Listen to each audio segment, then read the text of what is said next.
Friday so far? Good. Up here.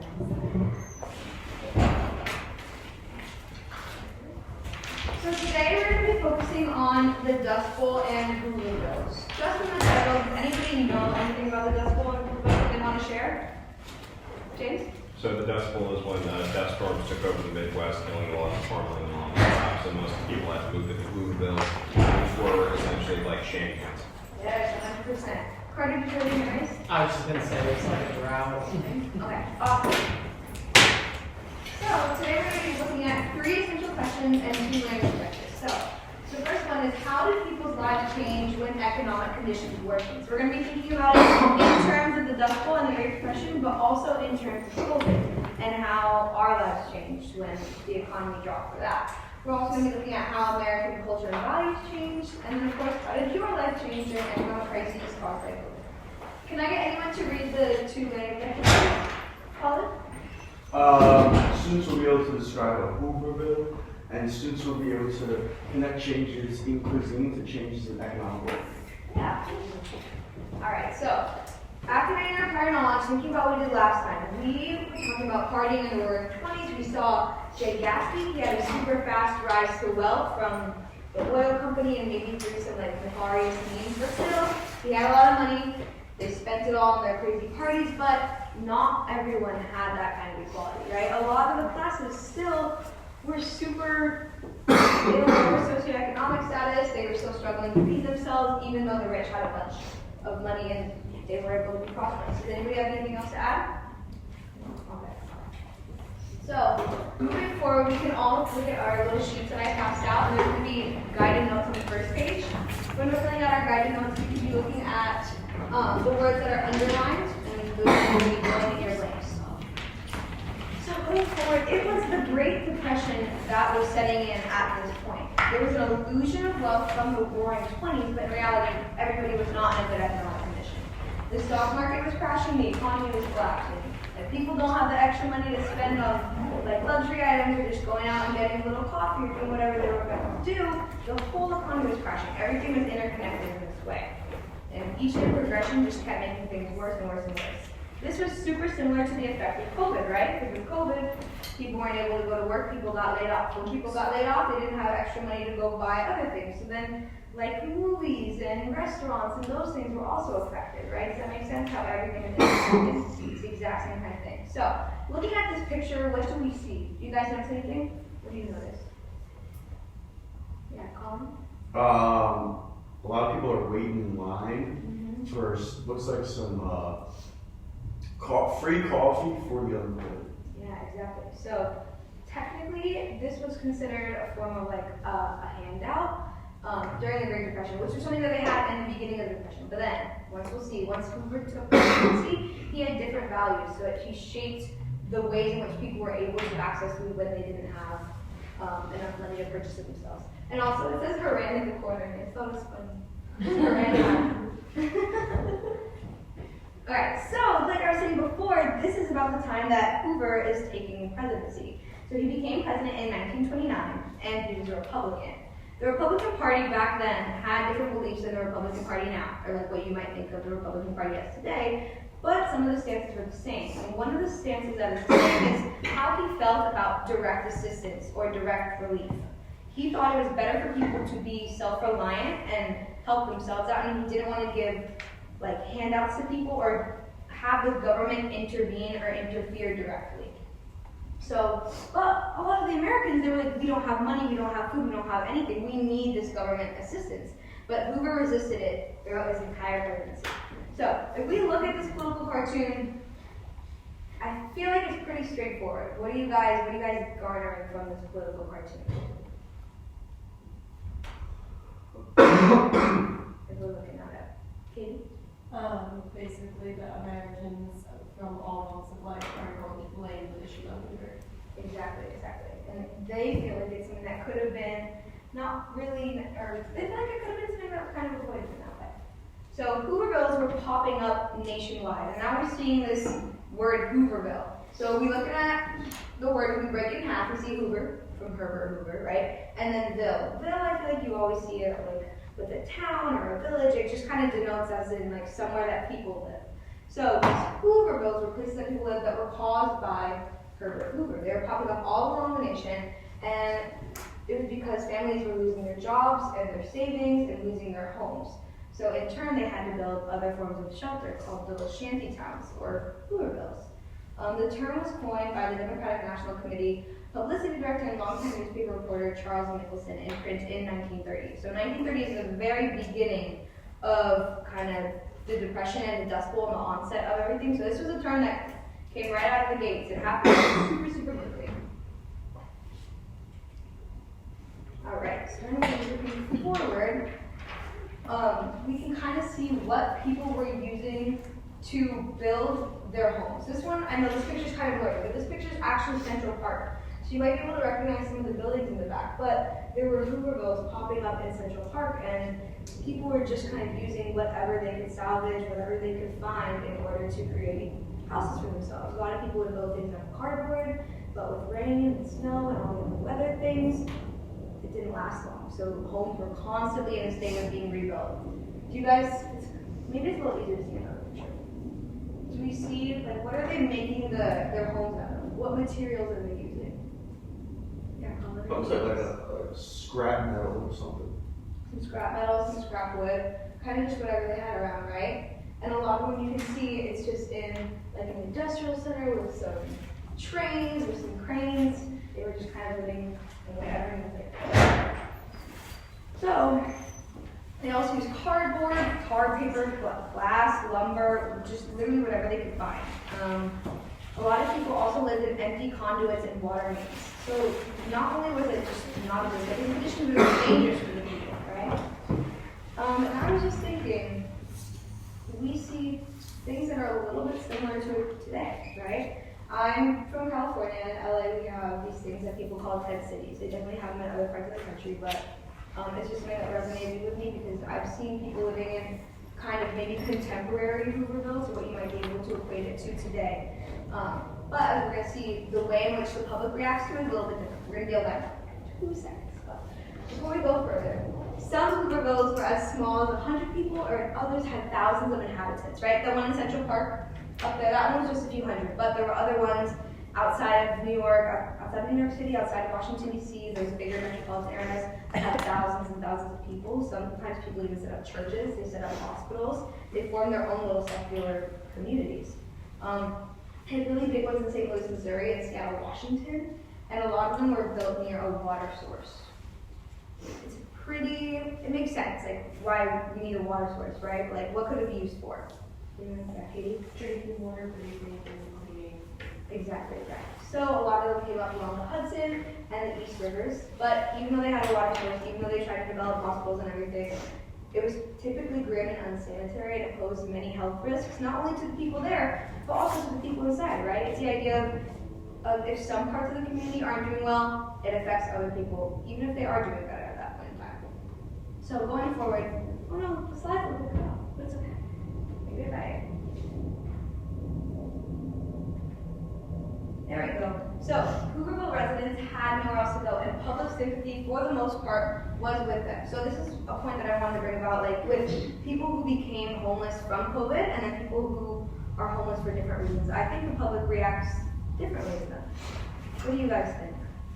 Like from people who experienced homelessness because of COVID, because they lost their jobs through that, I think as a collective group, the public had a little bit more sympathy because we all went through COVID, but I think there's a lot of reasons for homelessness that don't receive as much sympathy as that kind of thing. So do you guys feel like maybe there's the idea of like a collective, going through a collective sort of trauma that adds to it? Yeah, Will, what are you thinking? I mean, yeah, for sure. I mean, you look at a lot of states, like, look at like benches at like subways, like they specifically made them so that homeless people like can't sleep on them. But then you look at how like COVID rolled around and people were a lot more concerned with like tenants that were renting houses. A lot of landlords were like, hey, you can have some free time here. People were more actively concerned as far as how people were doing and trying to avoid homelessness. Exactly, yeah, we have the anti-homeless architecture. Could you get to that? Just reflecting, because also in LA, like prior to COVID, when you see like Skid Row or the other 10 cities, it's always blamed on the drug problem or crime or, you know, these people are just delinquents. But with COVID, like if more middle class people were becoming homeless, it was, oh, well, here, we'll put you up in a hotel, we'll do this or that. Yeah, there's that, forget the word, but two sections to it, two sides to I it. think it was like a dichotomy kind of, a little bit. Yeah. Yeah, Arlie? Just to even add on, like here in New York, a lot of homeless people will create like their homes like that. Yeah. And the mayor made them get rid of them all over the city. Mm-hmm. So you just see how they just try to take away everything that the homeless people can find in some comfort and protection. Exactly. And just to add to that, I was reading an article just this past Sunday that LA Council backed the banning of homeless camps within 500 feet of schools. So at this point, and I feel like that can be a little controversial, but I do understand why within like public schools or like places where there are going to be lots of students and families doing drop off and everything, like why you would have to ban that in certain areas, but then also like those are areas usually near parks, like where those homeless people have opportunities to have somewhere safe to go. Yeah, Carter. I just feel like a lot of, like, especially in modern times, like these things like, oh, 500 feet away from school and stuff is almost to keep the attitude of out of sight, out of mind. Mm-hmm. Like these cities put so much emphasis on looking clean and looking prosperous, even though like cities probably have the highest homeless problems. Yeah, Grace. You could also think about like the people that are being pushed away, like those could be kids that go to those schools that are also homeless, so now they have to walk like even further to That's the great. I do not remember. That's great. Yeah, Rose. I also think about like in the cities, like I saw that they're trying to like take the seats away in trains, and it's also like to put more people in, but it's also because a lot of like homeless people like sleep and like the seats are in the train, so they're trying to take them away, so they don't have any place to like sleep or anything. Exactly. And so with the homeless population that we're seeing, as because like a lot of people believe homeless are they're homeless because they've made bad decisions or they have mental illnesses, which is definitely not the truth for the wide majority of people who are in that position. But the reaction of the government, like everyone's pointing out, the reaction of communities is starkly different from the reaction of people when it was because of Herbert Hoover or because of COVID, right? I think there's something about like a collective idea of going through the same thing that changes the idea of sympathy towards those people. So it's just something to consider. But going forward, Hoover lived in infamy. Pretty much everybody did not like him except his supporters because he put people in such a bad position that arguably could have been avoided. So a lot of people developed things called Hooverisms. So they had Hoover flags. It's when you pull out your pockets and they're clearly empty, so they look like little flags inside people's pants. People started making Hoover leather. They could not fix their shoes with actual leather anymore because they didn't have the food or anything to have cows and hide and leather, so they were fixing it with cardboard, just kind of using anything makeshift to do what they could. People had Hoover blankets, which were newspapers. It was all they had to keep themselves warm. And Hoover wagons. Can anybody guess what a Hoover wagon is based off the picture? Yeah. Is that a horse-drawn car? Mm-hmm. They didn't have any more access to gas. They didn't have money to buy gas. So horses started pulling heavy cars, which is just crazy because people wanted to keep their belongings. They wanted to keep what they had. But then they had to do it through horses. And it just shows that people who were wealthy enough to have cars were now in this position, right? It hit everybody. And then going forward, there's just one thing. John Steinbeck wrote Grapes of Wrath. I know a lot of people read this in school. It's kind of like a little classic. But it's about a family in Hooverville, California. Moving forward, we actually have a little word map that we're going to fill out right now. So I'm going to give you guys about like 7 minutes. And we can look at this word map that we have right here. So right in the middle, go ahead and put Hoovervilles, and then underneath you can choose if you want to draw a picture to remind yourself. Otherwise, there's just little boxes to fill out, and if you flip on, so not the page on the back, but then the next page is going to be a little passage at the very, very top. And that's a super short excerpt from a novel called A Cup of Dust. And so you're going to use that to answer 2 of the questions. I'm going to come around and look for help, or not look for help. If you guys need help, we'll be coming around. But the one I really want you guys to focus on more than anything is a Hooverville is to blank as blank is to blank. The analogy, okay? I really want to see the kind of analogies that you guys are coming up with. You can look at it from a budget angle. So I'm going to give everyone about 7 minutes to fill this out. You can fill it out in groups. It's really fine. And yeah, I'll be coming around.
How's the analogy? Is the analogy going along?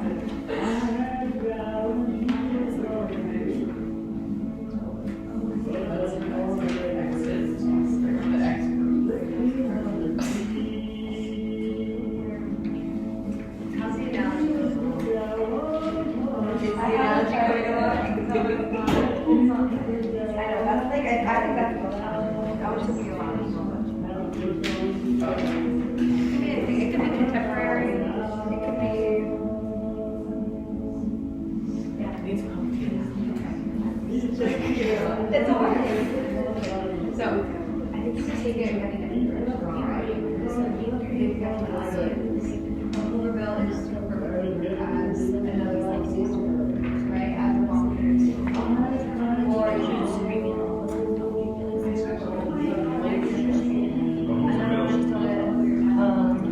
Hooverville is student density as male and female.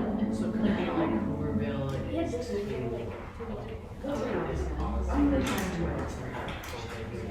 Yes.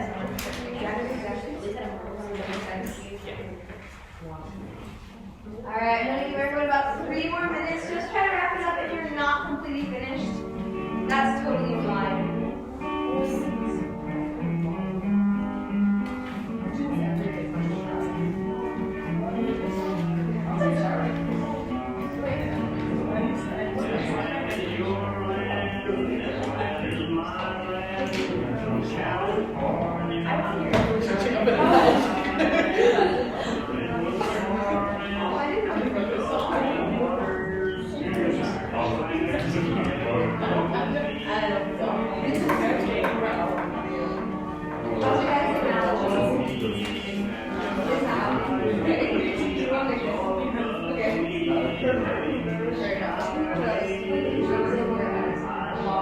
I don't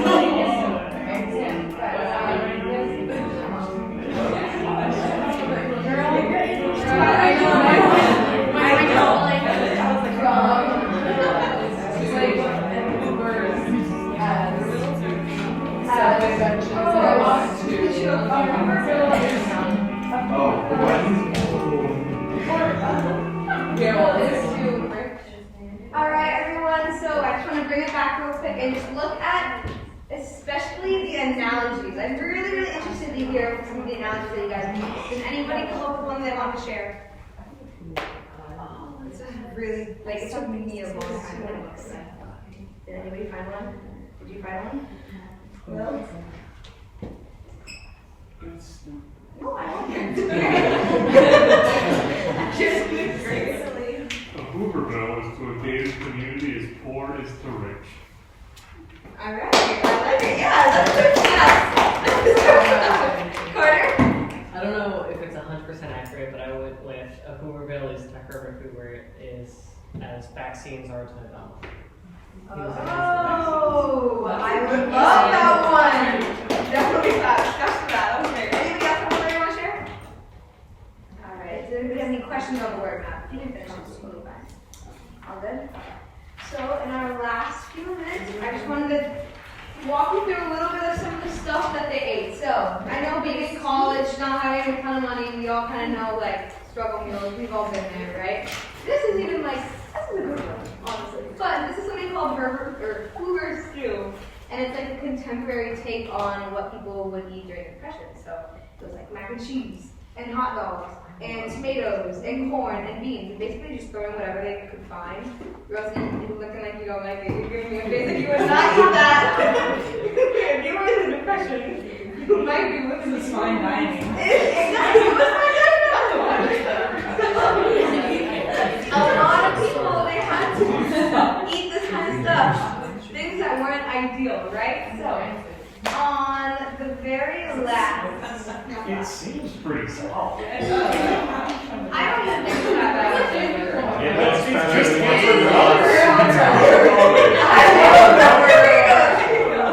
I like those microwavable. On purpose. Yeah. Gotcha. Okay. So I want everyone to turn to the What America Ate scavenger hunt card. And then please take out your laptops because we're going to be doing a little bit of looking at some primary sources.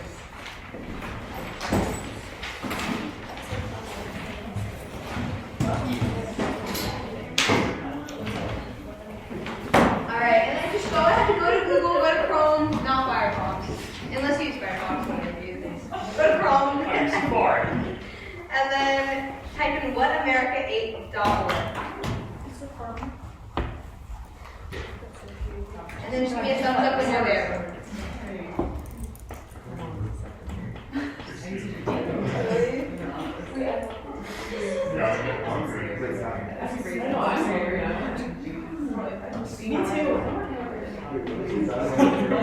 Alright, so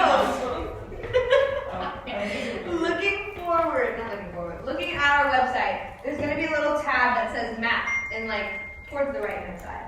Does everyone see it? Go ahead, click on map, you're going to get an entire map of the continental United States. And then when you hover over it with your cursor, it's going to pop up and illuminate different parts. You might see the northeast, the southwest, each part. And then if you click on a certain part, you're going to find some advertisements, cookbooks, photos, different parts. Not every single region has all three, but I just want you guys to you can pick one to focus on. You can pick either advertisement, cookbook, or photo. Just find one, find a region that you think is interesting, and then fill out the corresponding questions, okay? So you can click on individual states if you want, or you can click on entire regions, and some of them are super interesting and super cool to look at. So I'm gonna give everybody about 5 minutes to find something that they find interesting, fill out the little chart real quick. There's sentence starters on the back as well if you'd like to do that. And then we're just gonna do a little share out and then we'll be all done. All right, I'm gonna turn the music back on and I'll be walking around if you guys have any questions.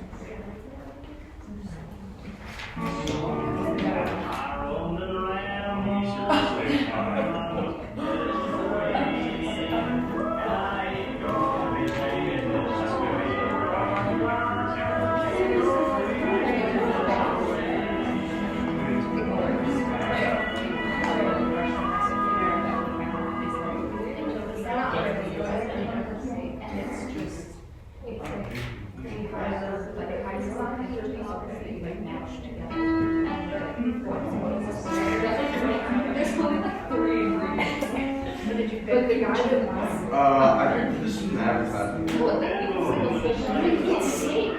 Just, it was actually I like it. He makes the recipes from the old. I love him. Yeah. Is it the scratch cooking? Ooh, that's good. You just say pinto. It's very good.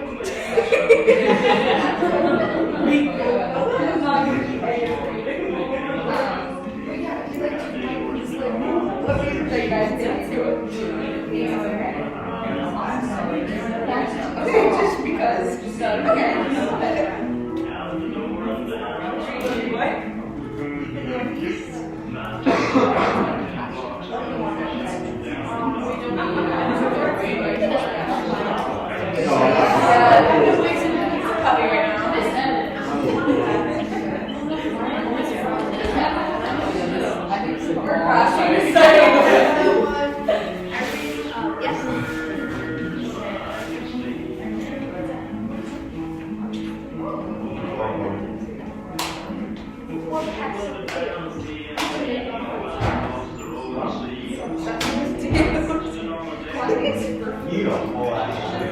That's a great question. Go ahead and do it. I'm trying to find out.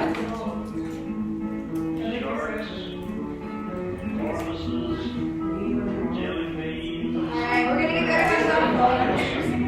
Yeah, that's what I expected. About 2 more minutes. Just try to find one ad, one cookbook, or one photo. Don't have to be all straight. Just one of them.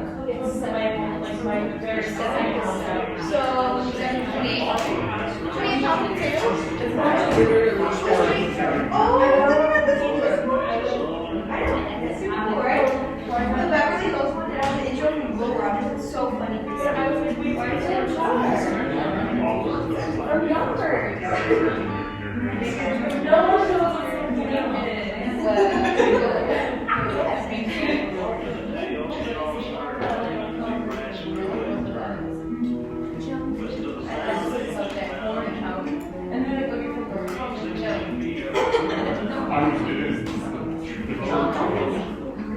Alright, take about 1 more minute, wrap up your thoughts, try to finalize everything that you have, and then we're going to do a quick share out of the things that you found.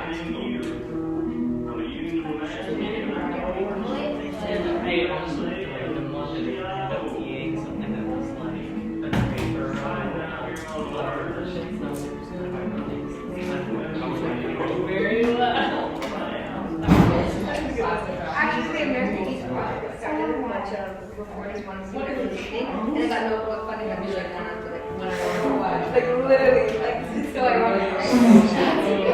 That's good.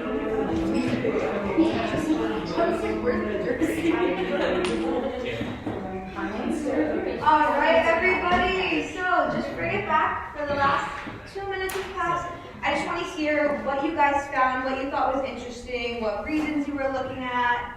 Does anybody want to share what they were looking at? Let's go to Will first. So I was looking at a cookbook from New Jersey called The Modern Collection of Old Recipes. It was written by the First Presbyterian, it was compiled by the First Presbyterian Church of Newton, New Jersey. And it had like, most of the recipes were done by like 3 or 4 people. And as to what they included, so one of the first things I noticed, not a lot, where it's like, oh, there's like 70 of them, but there's a surprising amount of clam dishes. A lot of clams. Does that seem regional? I don't know, I'm from Jersey, I don't know if there's a big on clams personally, but there's a lot of that. The other things, they're very simple. Like one of them is just potato chips and cheese. Nachos. Essentially. Essentially. Okay. I love it. Katie, you had your hand up? Yeah, I found the assistance link in the book from California, specifically the place, the city I live in, LA County, which no one knows what Pedro is, so I was really surprised that they had some from San Pedro here, and included things like beans, beef, breads, Mexican recipes, and seafood. The Mexican recipes make sense, there's a huge Mexican population in Pedro. And then as far as seafood, that's usually seen as like an upper class thing, but Pedro is right on the coast and there's a huge fishing like industry, so it actually makes a lot of sense that would be normal for Pedro to have. Awesome. Okay, we have time for one more hand, Sabrina. I'm so sorry. I found a cookbook from Michigan from 1931 written by the Christian Psychopathic Hospital Circles. Oh my goodness. You were deep diving. We love that. Not really, it's the first Oh one. my God. I thought it looked fun. But one of the things I noticed was that like there were replacements for everything. So like instead of milk, they've got like you can add, I don't know what this thing is, but you can add it to water and it's as good as milk. And instead of using beef to make a hamburger, you just make a patty out of cabbage. Wow. Which I think sounds worse than pinto bean cake. It was like early vegans, maybe. All right, last hand. Will, what do you say? I also am gonna pick Rose. You can go to Rose in a sec. I did a quick Google search. Apparently, New Jersey is one of the largest exporters for the nation and the world of clams. Okay, Rose, real quick, what do you have to say? Tell us, hear it. In New York, there was this dish called cheese and noodle surprise. And I'm like, what's the surprise? And apparently, they put canned condensed mushroom soup, which makes no sense because it's called cheese and noodle surprise. Is there cheese in it? I don't know, that's a great question. That's a surprise. There's no cheese for it. Alright, well that is all for today. Thank you guys so much.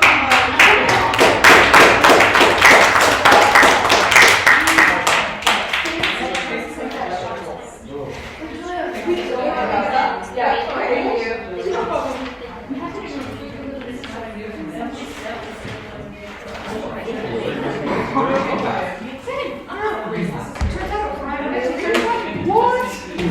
I can't for sure,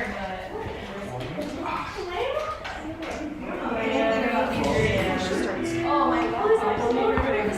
This is why for being late. I was upstairs talking to professors again about my kid's house.